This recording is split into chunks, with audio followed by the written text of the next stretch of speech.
पाहताय खरा सामना न्यूज, माध्यम डिजिटल, बातमी अस्सल।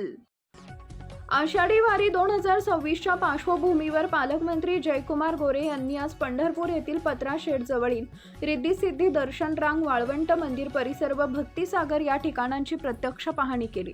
आषाढी वारीच्या सोहळ्यासाठी पंढरपुरात भाविकांची मोठी गर्दी आतापासूनच व्हायला सुरुवात झाली आहे। गर्दीमध्ये व्हीआयपी वाहनांचा ताफा नको म्हणून प्रोटोकॉल बाजूला ठेवून ग्रामविकास मंत्री तथा सोलापूरचे पालकमंत्री जयकुमार गोरे यांनी थेट बुलेटवरून पाहणी केली।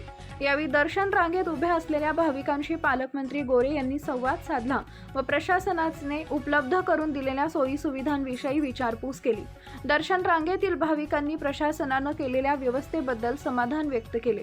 पालकमंत्री गोरे म्हणाले, गेल्या 1.5 महिन्यांपासून प्रशासनाने आषाढी वारीनिमित्त भाविकांसाठी चांगल्या सुविधा निर्माण करण्यासाठी परिश्रम घेतले।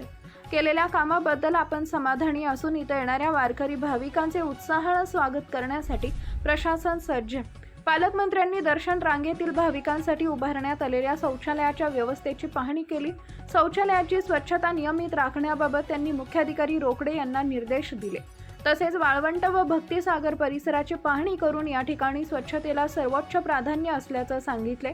यावेळी त्यांनी स्वच्छता कर्मचाऱ्यांशी संवाद साधून त्यांना आवश्यक सूचना दिल्या। आषाढी एकादशीच्या पार्श्वभूमीवर लाखो भाविक पंढरपुरात दाखल होत असून त्यांची कोणतीही गैरसोय होणार नाही या दृष्टीने नियोजन करण्यात आले आहे। तसेच व्हीआयपी दर्शन बंद झाल्यामुळे 7 ते 8 तास भाविकांना ताटकळत उभे राहण्याचा वेळ कमी असल्याचंही त्यांनी सांगितलंय।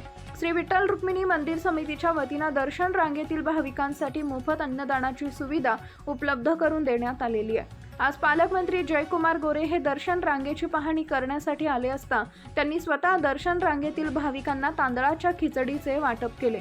यावेळी जिल्हाधिकारी एस कार्तिकेयन, पोलीस अधीक्षक अतुल कुलकर्णी, जिल्हा परिषदेचे मुख्य कार्यकारी अधिकारी कुशल जैन, अतिरिक्त पोलीस अधीक्षक विजय कबाडे, उपमुख्य कार्यकारी अधिकारी ग्रामपंचायत सूर्यकांत भुजबळ, जिल्हा नियोजन अधिकारी दिलीप पवार, पंढरपूर उपविभागीय अधिकारी सचिन इथापे, मंदिर समितीचे कार्यकारी अधिकारी राजेंद्र शेळके उपस्थित होते। Subscribe now and press the bell icon. Never miss an update.